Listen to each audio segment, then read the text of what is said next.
মসজিদ আল মোস্তফা।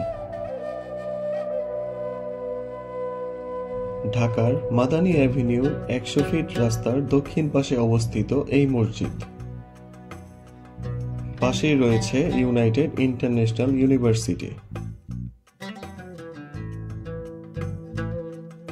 পবিত্র কাবার আদলে মসজিদটি নির্মাণ করা হয়েছে। দেখলে মনে হবে মসজিদটির নির্মাণ কাঠামোতে পবিত্র কাবা শরীফের ছোঁয়া লেগে আছে। এই মসজিদের সবচেয়ে বড় আকর্ষণ হলো সামনের দিকে কালো রঙের মাধ্যমে ফুটিয়ে তোলা হয়েছে পবিত্র কাবার আকৃতি।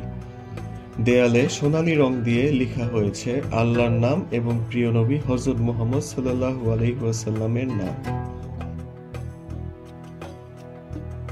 মসজিদের ভেতরের মিম্বরের দেয়ালের ডিজাইনও অসাধারণ।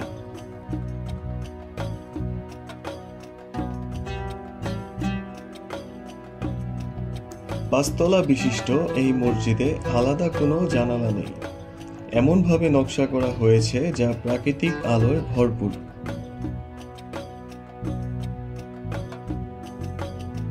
মসজিদ আল মোস্তফায় সুউচ্চ বিশেষ ধরনের একটি গম্বুজ রয়েছে, যার রং সোনালী।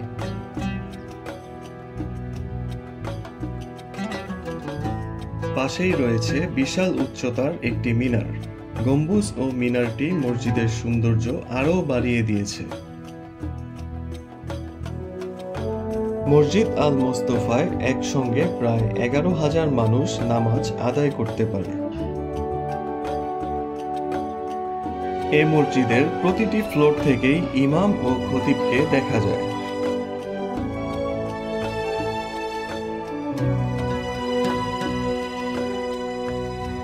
চিত্র ধারণ করার এক পর্যায়ে চোখে পড়ল মসজিদে অনুষ্ঠিত হচ্ছে সুন্নতি রীতিতে বিয়ে। আমাদেরকেও বিয়েতে অংশ নিতে বলা হয়।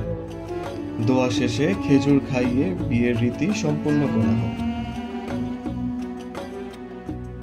এ মসজিদের নামাজের কাতারে বেশ কয়েকটি বেঞ্চ রাখা হয়েছে, যা অন্য কোনো মসজিদে সচরাচর দেখা যায় না।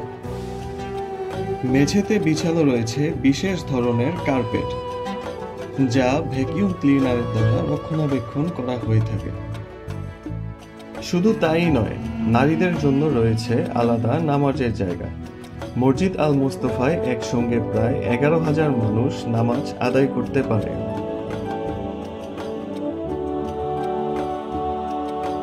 মসজিদের চারপাশে বেশ কিছু খেজুর গাছ রয়েছে। রয়েছে চোখ জুড়ানো পানির ফল। মসজিদ শীতল রাখার জন্য রয়েছে সেন্ট্রাল এয়ার কন্ডিশনার। রয়েছে উন্নত মানের সাউন্ড সিস্টেম। এর আন্ডারগ্রাউন্ডে অবস্থিত অজু করার স্থান।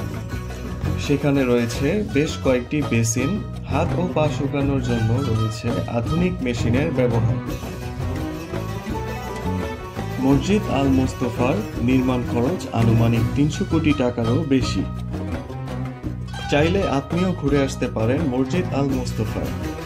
ভিডিওটি কেমন লাগলো কমেন্ট করে জানাবেন এবং আপনার বন্ধুদের সাথে শেয়ার করতে ভুলবেন না। আসসালামু আলাইকুম।